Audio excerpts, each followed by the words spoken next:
नमस्कार TV9 मराठीमध्ये आपल्या सगळ्यांचं स्वागत। मी निखिला। महत्त्वाची बातमी, गिरगावच्या टोरेस कार्यालयावर पोलीस अधिकारी आता दाखल झालेत। टोरेसच्या कार्यालयामध्ये पोलिसांकडून तपासणी सुरू आहे। तर गिरगावमधल्या टोरेसच्या कार्यालयामध्ये आता पोलिसांकडून तपासणी केली जात आहे। कार्यालय बंद आहे, तसंच या कार्यालयामधील कर्मचारी जे आहेत ते सुद्धा फरार आहेत। टोरेसच्या कार्यालयामध्ये पोलिसांकडून आता तपासणी केली जात आहे। गिरगावच्या टोरेस ऑफिसवर पोलीस अधिकारी आता दाखल झाले। टोरेस कंपनीने अनेकांची फसवणूक केल्याचं उघडकीस आलेलं आहे। ही फ्रॉड कंपनी असल्याचं उघडकीस आल्यानंतर आता यामध्ये गुंतवणूक केलेल्यांनी पोलीस स्टेशनमध्ये धाव घेतलेली आहे।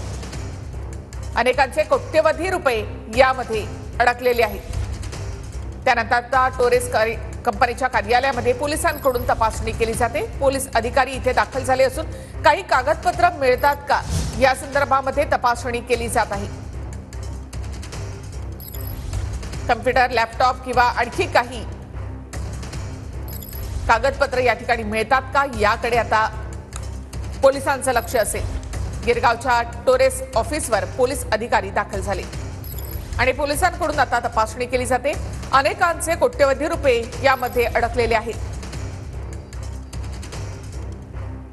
तर गिरगावमधलं हे टोरेस कंपनीचं कार्यालय आहे, मात्र आता हे कार्यालय ओस पडलेलं आहे। तर टोरेसच्या कार्यालयामध्ये आता पोलिसांकडून तपासणी केली जाते।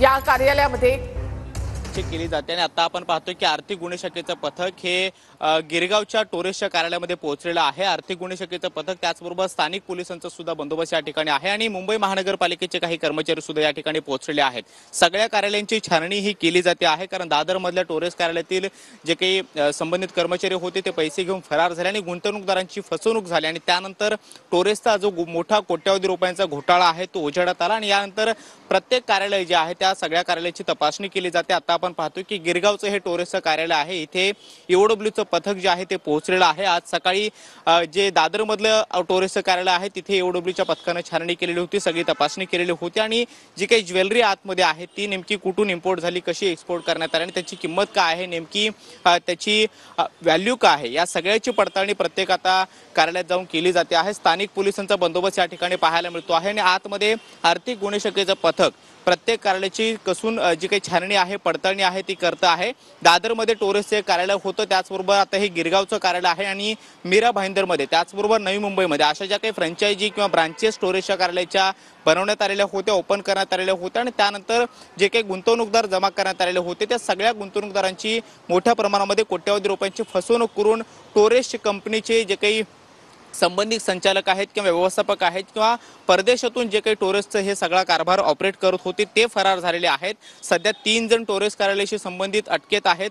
त्यामध्ये दादरच्या टोरेस कार्यालयाचा जो काही संचालक आहे सुर्वे नावाचा, त्याला सुद्धा अटक करण्यात आलेली आहे। शिवाय तुर्की आणि रशियाचे काही कनेक्शन जे आहेत ते सुद्धा निष्पन्न होताना पाहायला मिळत आहे। टोरेसनं ज्यावेळी कंपनी बनवली त्यानंतर फेब्रुवारीमध्ये दादरचं कार्यालय लॉन्च करण्यात आलेलं होतं आणि आता गिरगावची सुद्धा ही ब्रांच कधी ओपन झाली, त्यानंतर इथे किती गुंतवणूकदारांनी पैसे जमा केले, या सगळ्याची छाननी ही आर्थिक गुन्हे शाखेच्या पथकाकडून करण्यात येते आहे। आर्थिक गुन्हे शाखेनं कालपासून या सगळ्या प्रकरणाच्या तपासाला सुरुवात केलेली आहे, त्यामुळे गुंतवणूकदारांचे जबाब हे नोंदवले जात आहेत। त्याचबरोबर टोरेसचा जो काही सीए आहे अभिषेक गुप्ता, त्याचं सुद्धा स्टेटमेंट हे वारंवारपणे नोंदवलं जात आहे, त्याची सुद्धा कसून चौकशी केली जाते आणि त्याचा जो काही ऑडिट रिपोर्ट समोर आलेला होता त्या ऑडिट रिपोर्टमध्ये टोरेस कंपनीने कशा पद्धतीने गैरव्यवहार केलेले आहेत या संदर्भातले ताशेरे सुद्धा ओढल्याचं पाहायला मिळतं आहे।